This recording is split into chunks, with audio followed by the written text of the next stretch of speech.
Welcome, everybody, to another episode of the Dental Boardroom Podcast. It's Wes Read, CPA, CFP, coming at you. Carrying on my series on financial planning for dental practice owners, turning financial chaos into financial freedom. Up to this point in my recent episodes, we covered the first few steps in the process of good dental financial planning. Those steps were, number one, assemble your team and create a cadence for how often you meet with that team.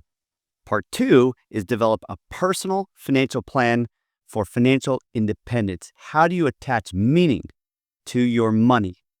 Number three is how do you create a business financial plan that supports your personal financial plan? And then lastly, number four, implement, monitor, and revise. So today we are on that third segment of this journey of dental financial planning. It is organizing. It is your developing a business financial plan. Now, the first step in developing a business financial plan was organizing your financial reporting.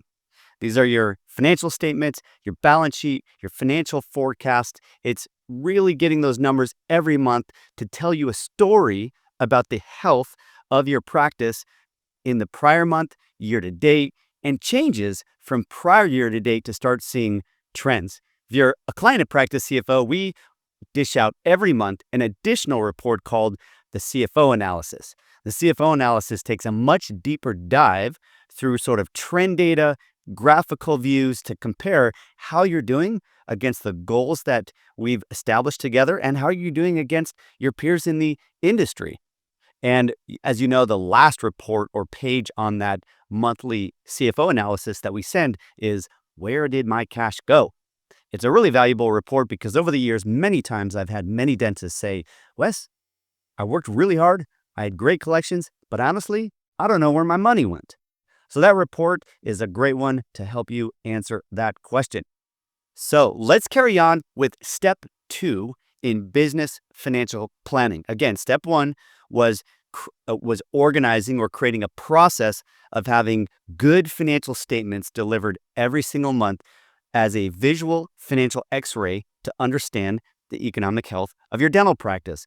So now that you have that going, so these sort of monthly x-rays, financially speaking, now let's go into a little bit more complicated topic, but one that I think provides incredible valuable insight to dentists to understand some key financial aspects of what it means to own a dental practice. Now, I want to emphasize something about this point and this step. And this step is understanding your break-evens. You've heard of break-evens from maybe a practice management software. Maybe they call it your BAM. What do you need to collect, or what is your target collections every month in order to meet certain financial obligations? Now, wealth accumulation does not start until you have satisfied key break-evens. How much do you need to collect to cover the various obligations in your business checking account? And it's not until after all these obligations are met, your debt is taken care of, your taxes are taken care of, and paying yourself today is taken care of. It's only after all of that break even do you start to pierce the financial independence break even. Do you start to actually fund your personal balance sheet, which will then take care of you later as you rely on your personal balance sheet, i.e. interest, dividends, capital gains, and other forms of income to take care of you when you're no longer working for money. So let's go through these break-evens, because as I do this, I hope it gives you a keener insight into the inflection points throughout the month when your collections are coming in, at which time you sort of check off certain financial boxes, or you meet certain break-even elements of your journey toward funding financial independence. All right, if you're on YouTube, please watch or jump on YouTube, or I will try to narrate this for those who are not on YouTube. Let's dive into your break-even. So what I'm looking at on the screen, it's a grid with a y-axis and an x-axis. And the x-axis is the collection. So as we move horizontally from left to right, that's during the month, and this is a monthly view that I'm looking at. You start off on day one, you open your doors, 0 collections, first day of the month. Then, as you proceed throughout the month, You eventually get to the end of the month and you have a larger amount of collections, obviously, than day one. In my example I'm showing on the screen, we start at 0 and we end at about 120,000. Now, if your practice is bigger, obviously that's going to be a lot more than 120,000 potentially. Are you looking to buy or sell a dental practice? If you're a seller, how do you find a strong list of potential buyers? There's no MLS or Zillow for dental practice sales. In such a fragmented market, many dentists selling their practice feel discouraged. That's why I built PracticeOrbit.com. PracticeOrbit is modernizing how dental practices are bought and sold.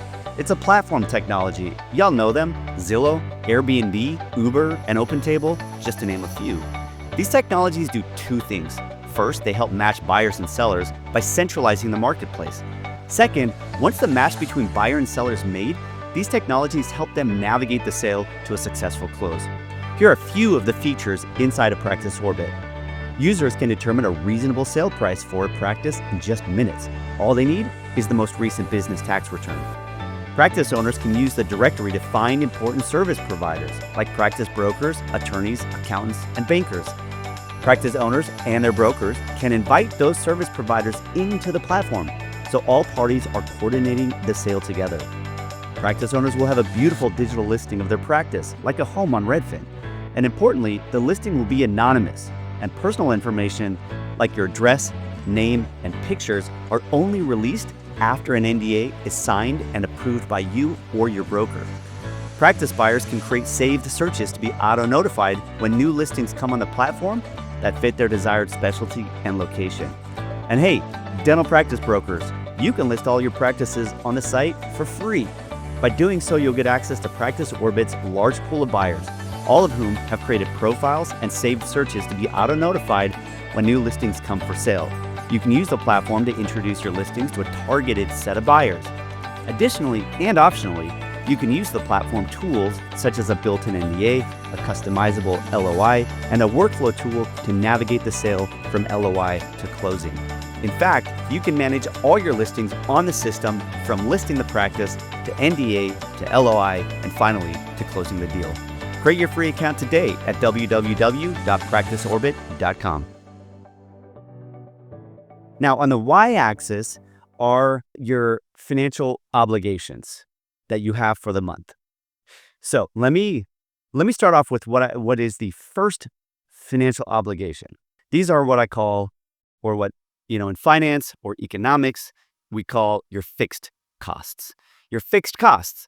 And they are costs that are, as the name states, fixed, which means you pretty much are going to pay these every month, whether or not you have collections. Now, I want you to understand that this isn't a perfect explanation. It's not always going to be completely black and white what I'm about to tell you, but for the most part, it is true. Let's look at some of your fixed costs. A very easy, simple example of one of your fixed costs is rent. Doesn't matter whether you close down for the month. Doesn't matter whether you're open 16 hours a day. Doesn't matter. You're going to pay the same amount in your monthly rent. Now, if you own your building, you're going to pay the same amount in the mortgage related to the acquisition of your building. So that is a fixed cost. Doesn't change regardless of your collections. What else is fixed? I will say that your labor is fixed. Now, granted, you may do some production-based bonuses for your team, and I'm not talking necessarily about your associate, which may be a purely variable cost that you pay your associate a percent of collections. That's not fixed. But most of your team is going to be fixed, meaning that they're going to show up in the morning, they're going to leave at the end of the day, and regardless of the production, they're going to be paid within some band of consistency from month to month. Again, it's not perfect, but it is pretty much going to be consistent from month to month. Now, I know that in time, it becomes a variable cost. If you double your collections, you're going to have to hire a lot more, and therefore your labor costs for your front office, assistant, and hygienes, etc., that's going to go up over time. If you sort of zoom out from a 1-month period to, let's say, a 10-year period, everything's going to be a variable cost. Everything's going to be a variable cost. And by the way, I didn't mention this in the beginning, but there's just two primary types of costs that I'm focusing on here. There's fixed costs and there's variable costs. And so I'm starting off with the fixed costs, and then I'm going to get into variable costs. But it's important that you know that this is in a finite period of time that I'm referencing when I decide what is fixed cost and what is a variable cost. But in any business, as that business doubles, triples, quadruples in revenue, everything becomes variable, even the rent, because you're going to need more operatories. And so you do a build out and you expand and you take on more rent, or you move into a bigger space, etc.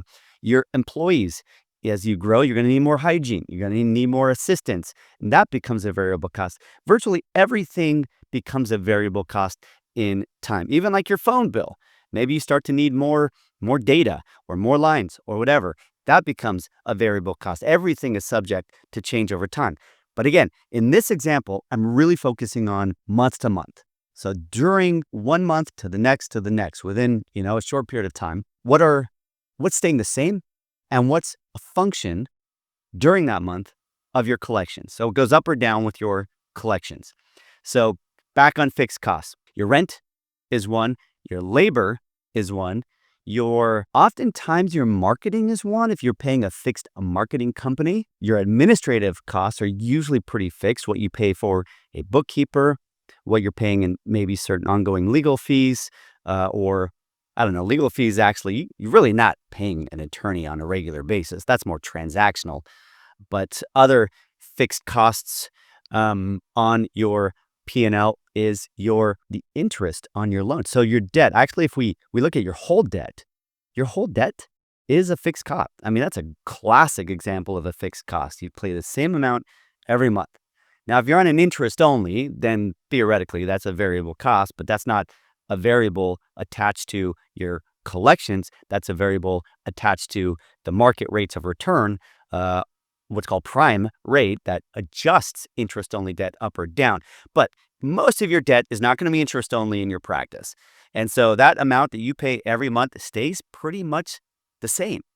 Now, therefore, I think an easier way to look at this would be to say virtually all of your costs in your dental practice are fixed, except for two primary categories. That's labor.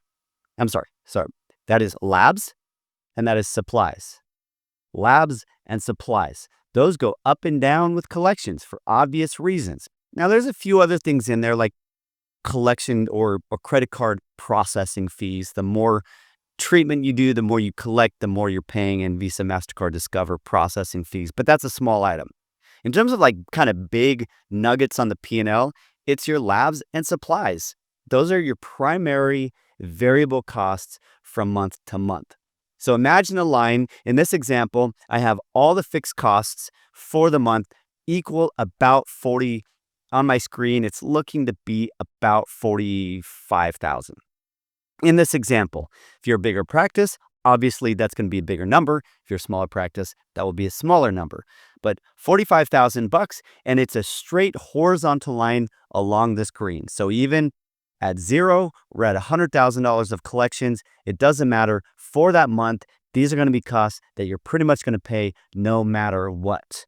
And it's going to be everything I just mentioned except for labs and supplies. So debt and then everything else. That's your first tier of fixed costs. Now, I want to step back and emphasize something about the unique nature of the economics of a dental practice. A dental practice is it's a intense fixed cost type of business because you buy all this equipment, you take on debt. The debt has a fixed cost. You're open a consistent amount of time. You have teams that come in on a very fixed schedule. All of this creates this sort of consistent fixed cost structure. There are some businesses that have a smaller fixed cost, but a large variable costs. And the challenge with the fixed cost business, there's both a challenge and a benefit. There's a pro and a con here with a business like a dental practice. The con is that if you have a bad month, you still have to pay all those fixed costs, which are about 80% of your P&L. Because if you look at labs and supplies, and talking about a general practice here, if you're, say, an oral surgeon and you don't have labs, or pediatric dentist and you really don't have labs, then your variable costs are actually less. But generally speaking, the fixed costs in a general dental practice are about 75 to 85% of of your cost structure is fixed. And then you got about 20 to 25% that's variable. And so the disadvantage here of the economics of a dental practice is that if you have some bad months, because your fixed cost structure is such a large portion of your overall cost structure, your bank account balance can drop pretty quickly in order to meet those fixed cost obligations. So if you're normally collecting, let's say 100,000 and you go 3 straight months where you only collect 60,000, I guarantee you your cash is going to drop pretty quickly because your overhead, your fixed costs aren't going to go down very much. So if you're normally collecting 100,000 and you only collected 60,000, you only collected 60% of your collections.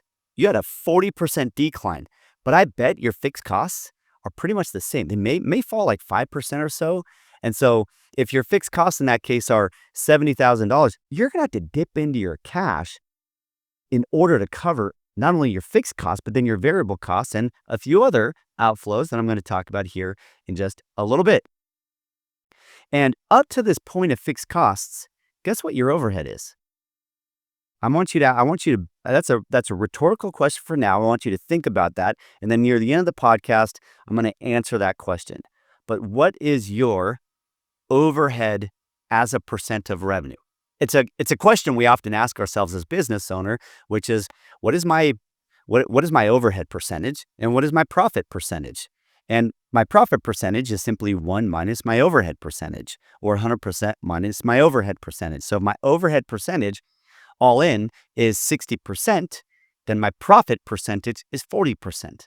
And vice versa. If my overhead percentage is 40%, then my profit percentage is 60% of revenue. They're sort of a teeter-totter to each other. And a lot of dentists will say, well, my overhead is X. My overhead is 55%, or my overhead is 70%, and my profit is 30%. Sometimes we use just these general big blocks to understand what is the profitability of our practice. And a general dental practice should be somewhere around 40% profitability.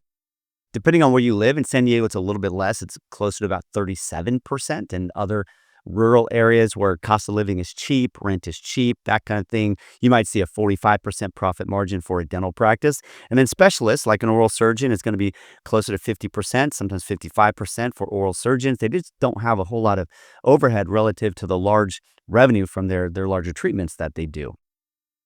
All right, so let me now come back to this. And again, back on the screen is this grid, and going from left to right horizontally is this fixed cost structure. It is a perfectly flat line. It doesn't decline and it doesn't incline. Now, what's the next layer of costs in your cost structure of your dental practice? It is variable costs. So in my example here, I'm going to say that your variable costs are 15% of revenue. 15% of revenue. So as we go from left to right, from 0 collections on day 1 to 120,000 of collections at the end of the month, this slope of variable costs, therefore, it inclines throughout the month, because the more you collect, the more you're paying for labs and the more you're paying for supplies. And now I know that there's a lag, that you may be paying for labs and supplies, labs related to treatment that you did last month or supplies that you're going to use next month. But just generally speaking, as your collections go up, you're going to be paying more labs and supplies. And so sitting on top of that fixed cost line at about $45,000 or so, on day 1, your fixed cost and your variable cost start at the same point. They're at the same point, meaning that the variable cost layered on top of the fixed cost is 0. It's 0. You haven't paid any variable costs on day 1. And then as you go throughout the month, that creates a spread, an incline above that fixed cost straight line. Then, okay, so at this point, you've now covered your fixed costs, and now you've covered your variable costs. Do you ever feel lost in your practice finances? And how about your personal finances? Ever wonder where your hard-earned money goes and why you're not seeing the financial progress you worked so hard for? If so, listen up. As a dental CPA and financial planner, I've created our company, Practice CFO, just for you. With almost 2 decades of experience, Practice CFO integrates great CPA services like accounting and tax with customized financial planning, both business and personal. Think of it this way. Our dental-focused CPA services give us the x-rays we need to clinically plan your global finances and be effective financial planners. It's a highly customized approach we call the CFO model. Historically, having a CFO or chief financial officer was an advantage of large corporations only. But today, Practice CFO gives that same advantage to private dental practice owners. As a client of Practice CFO, you'll be assigned one of our dedicated CFO advisors. You'll receive insightful financial reports each month, have regular financial review meetings, reduce taxes, grow your wealth, and feel more in charge of your numbers. Because we believe that in the competitive landscape of dental practice ownership today, you have to be an effective business owner, not just a capable clinician. Reach out to learn more at www.practicecfo.com. And it would really help if you could watch this on YouTube to better understand or visualize what I'm displaying. Now, in addition to paying your overhead, which is your fixed overhead, is your labor, your facility costs, your marketing, and your admin. Those are your debt. Those are your fixed costs. Then you layer on the variable costs of labs and supplies. Now, what's left? What's left? Well, you have to pay yourself, and you have to pay Uncle Sam. And so now there's this new line above the yellow line, which is the variable costs, that is amount of collections needed in order to pay your living expenses. So if you need $15,000 a month to cover your personal living expenses, and you're having to pay, let's say, $6,000 a month to cover all of your taxes, that's FICA, that's federal and state income tax. In order to cover all that, now you have a new line. Now, the interesting thing about this line, and this is going to be the orange line. The interesting thing about this line is that now it's covering all your fixed costs, it's covering your variable costs of labs and supplies, and now it's covering your personal living expenses and your taxes. Now, this is great.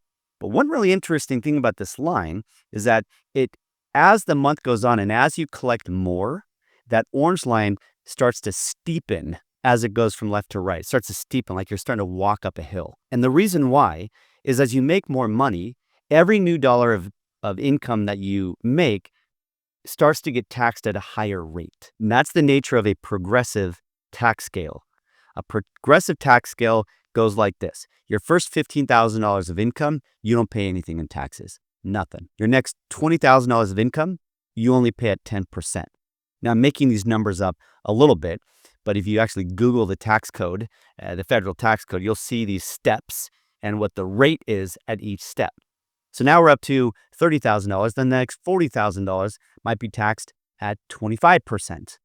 And then as you keep going, eventually the highest federal bracket is at 37%. 37%. And if you're married filing joint, you hit that at around $600,000 or so. If you're single, you hit that somewhere around $300,000 or so. And now every new dollar after you hit that amount is taxed at that higher bracket. So if every month you're starting to collect more, then as you collect more, you have to budget for a little bit more taxes per unit of dollar made. Now, if you have a good CPA, a good financial consultant, you can really try to erode the taxes and bring that back in your pocket through different strategies. That's what we do a ton here at Practice CFO. Wealth accumulation is much more greased, I will say, if we can reduce that massive friction of taxes. So that's a big thing as we help our doctors become financially independent as financial planners, is to help them on the tax side. And that's why financial planning for a dentist, in my opinion, needs to be done by somebody who truly understands the cash flows inside of the dental practice. Because that advisor can give really good tax advice, because most of the tax reduction is going to occur on the inside of your dental corporation, not on the outside in your personal account. And good financial planning is also going to encompass good tax planning, which means we got to look at the cash flows in the business to really do that right. All right, so now if you can collect enough to meet your fixed costs, your variable costs, and your net pay to yourself and your taxes, now you're able to live. You're living, you're enjoying your life today. Everything is covered except for one thing at this point. Everything's covered. Your overhead, your debt, your taxes, your living expense, they're all covered except for one thing. What do you think that is? I'm going to tell you. It is your future self, i.e., setting aside money every month in savings, setting aside money on your personal balance sheet, your personal net worth statement that will be used to grow, accumulate, and then eventually spin off income that will take care of you. And so the last line on my display, on my visual here, is a blue line that includes an amount of your collections going towards savings. Now, so I've got 4 lines. I got your fixed costs, which include debt. I've got your variable costs of labs and supplies. I've got your net pay and taxes for your lifestyle and taxes. And then I have savings for your future self. That is the universe of everything that you need to cover. And that's a lot. Now, if I draw a diagonal line from the very bottom left corner of this grid where it's 0, and again, the y-axis going up and down, that's the cost of these various inflection points, these various break-evens, these various costs within your cost structure, both business and personal. That's what's going up. So you start at 0, and at the very top of the screen, I have $120,000. Your overhead, your fixed overhead is about 45. Your variable costs go up over time. They're 15% of your collections. Your taxes and pay is another roughly 20,000 or so, 22,000. And then I have savings on here for about another 7 or 8,000. In this example, what those numbers are in actuality related to you is going to be a function of your own practice overhead, your own tax situation, your own personal budget needs, and your own future goals and savings. So the numbers I'm using, clearly just an example here.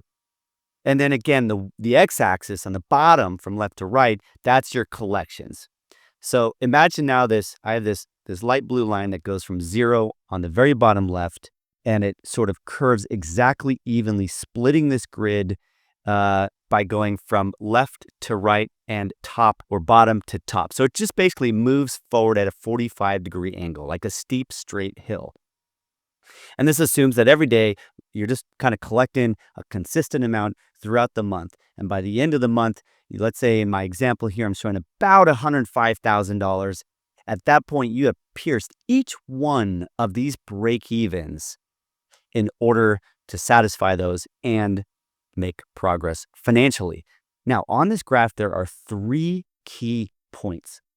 Number 1, these are the 3 break-evens that I refer to. The first one is your practice break-even. This is what I call. This totally Wes made up terms, but I use it here a lot at Practice CFO.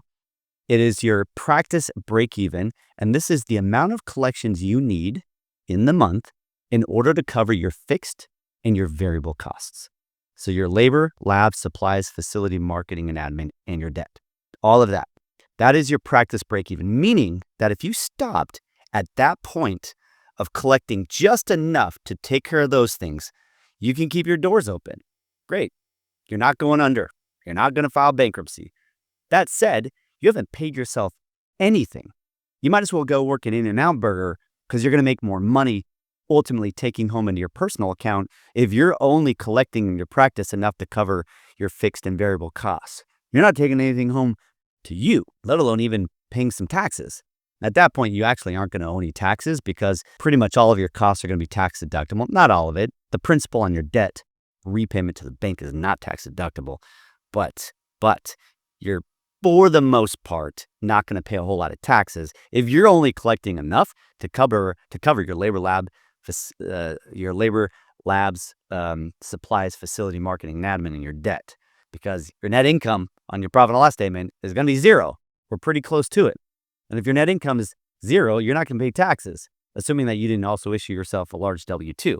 But bottom line is there's really no operating income, and therefore there's no taxes to pay if you don't have a net income. And worse, if you're at a loss, well, you're definitely not going to pay taxes if your company is running a loss.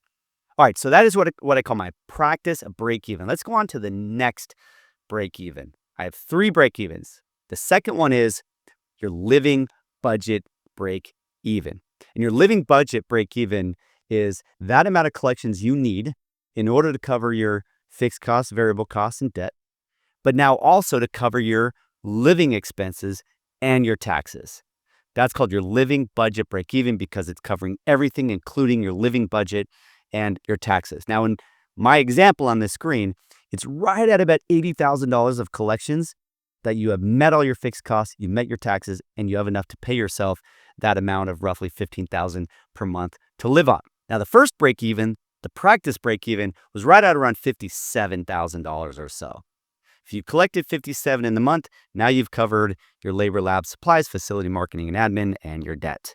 Then you keep going and you get to $80,000 in collections. Now you're covering paying yourself and paying the tax agencies. Now there's one more break even. And this is the break even that covers all those fixed costs, variable cost debt, covers your lifestyle expenses today and your taxes.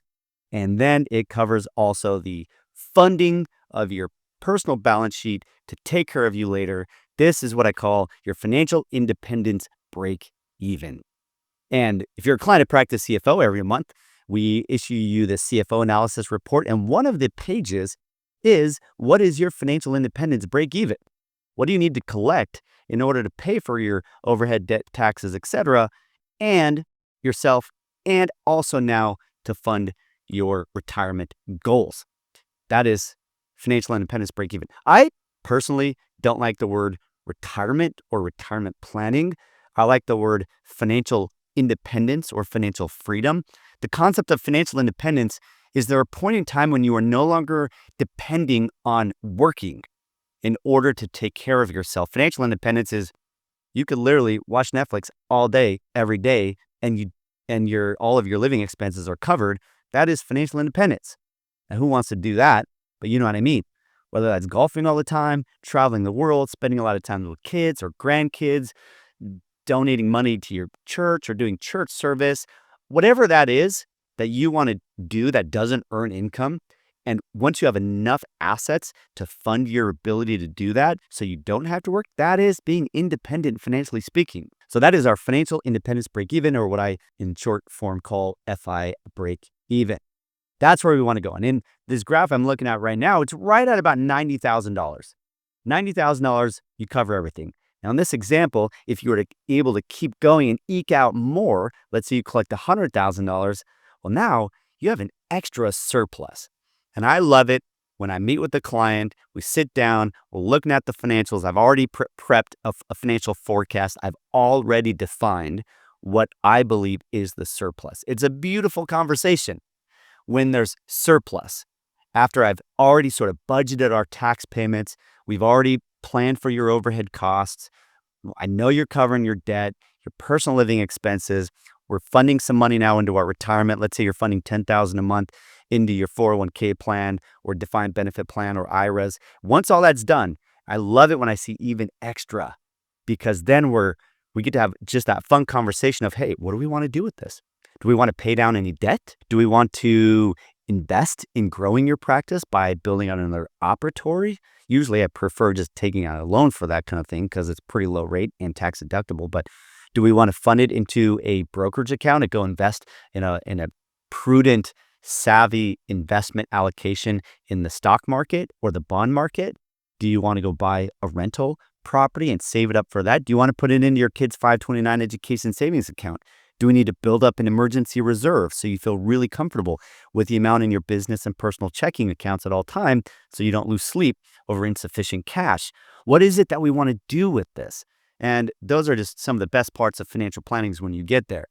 So the way that I look at this is when I meet with a doctor, the first order of business is to try to make sure we have enough collections to at least for now meet our living budget break even. And in some cases, if your practice isn't quite there, or you're a newer practice owner and you have a lot more debt from buying the practice, or maybe a lot more student loans, maybe live in a more high cost area, we have to try to keep your personal budget down.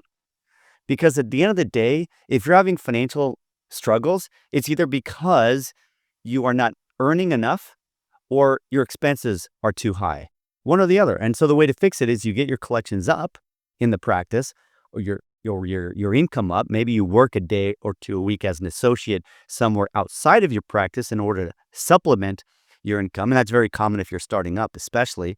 Or you got to go cut your expenses either in the practice or in your personal life. It's one of those two things. Now, the strategies can get a lot more involved when you start looking at budgeting, tax planning, cash flow planning, debt structuring. There's various things you can do from a structural or a strategy standpoint in order to create the cash flow needed. But sometimes it's just the hard truth. You got to go spend less, period. And sometimes it's a combination of the strategy and the financial discipline as well. All right, now let me answer the question I posed earlier on in the podcast. What is your overhead percentage? Somebody asked you, what's your overhead percentage? I'm going to tell you. Your overhead percentage, or your profit, I will say, which is the inverse of your overhead, your profit, what's left after overhead, your profit up to the point of paying your fixed and variable costs is zero. Because every single dollar and 100% of that dollar goes to paying your labor, lab, supplies, facility, marketing, and admin, and your debt. 100% of that does. And so your profit margin is zero. So if you ended off the month with $55,000 in collections in this example, your profit margin was zero. Now, from after that, though, after you've met your labor, lab, supplies, facility, marketing, and admin, and your debt, once you've covered those costs in your collections during the month. So let's say you're on the 18th of the month and you have collected $58,000 in my example, this very first circle, the practice break even. At that point, you have now covered all of your overhead and your profit up to that point was 0%. But now guess what? Any collections above your fixed and variable costs, any collections above that amount has virtually, yes, any dollar above that amount ends up going 85% to you. Because every new dollar that you collect is only going to pay for the new variable costs, the new labs and the new supplies on that new dollar of collections.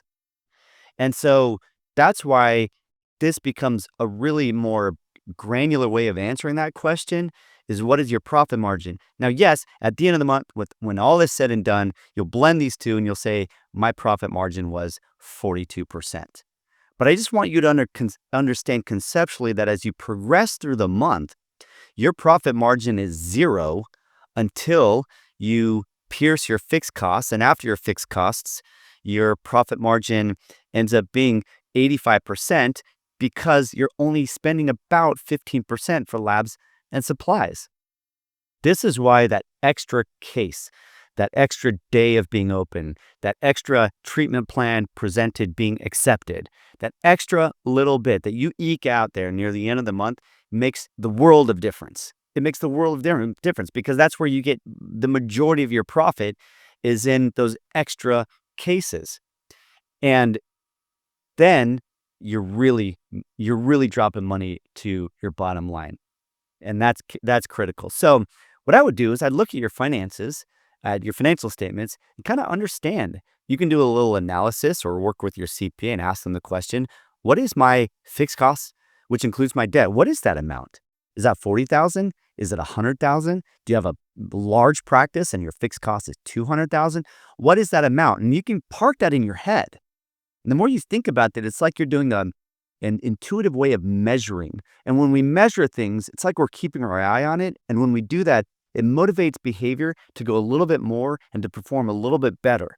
It's like measuring your diet and if you're trying to lose weight, or measuring your speed and running a 10K or a marathon. When you measure it, it gives you something to benchmark against in order to take your next step of effort to progress more and do better next time.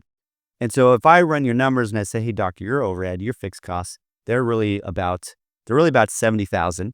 And we know based on your labs and maybe you have a CAD CAM, and so you're only maybe 10% for labs and supplies.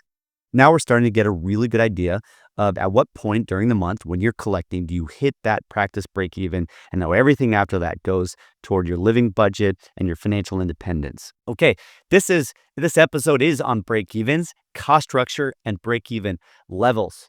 And the takeaway from this one is to get your finances, ask your CPA, what are my fixed costs? What are my variable costs? And what do I need to collect in order to meet all of those obligations and then meet my taxes and my spending? And then what is my additional amount needed if I want to set aside $10,000 a month? Now, that's going to be a little bit of an analysis for the CPA to do. If you go with a model more like a practice CFO, or a finance model, this is sort of very inherent to the type of analysis we do at the company in order to give that education to our clients to then make really good decisions and to ideally motivate them to get to that level, to not just get to the living budget break even, but really get past that into the financial independence break even. All right, everybody, I hope you found this one helpful. In the next episode, we are going to go into completing a tax plan. And I do think this will be really valuable, the tax plan, because a lot of dentists, and I will say a lot of just people in general, business owners, don't quite understand what tax planning is. In their head, it's you get some tax deductions, there's a tax strategy, there's sort of a silver bullet or cure-all tax planning strategy, and some really complicated attorneys will come and present things which are, in so many cases, just a horrible idea that is very expensive and leaves the bag held by the doctor in the event of an audit where it's 99% sure going to fail. These things happen a lot. When I'm at the California Dental Association, I see a number of these types of companies just selling these legal products that are just dangerous, and I've seen them flop many times and really cost the doctor a lot of money and a lot of time. So I'm going to talk to you about what is healthy, good, effective tax planning as a dental practice owner. So stay tuned for that. Until next time, have a great one.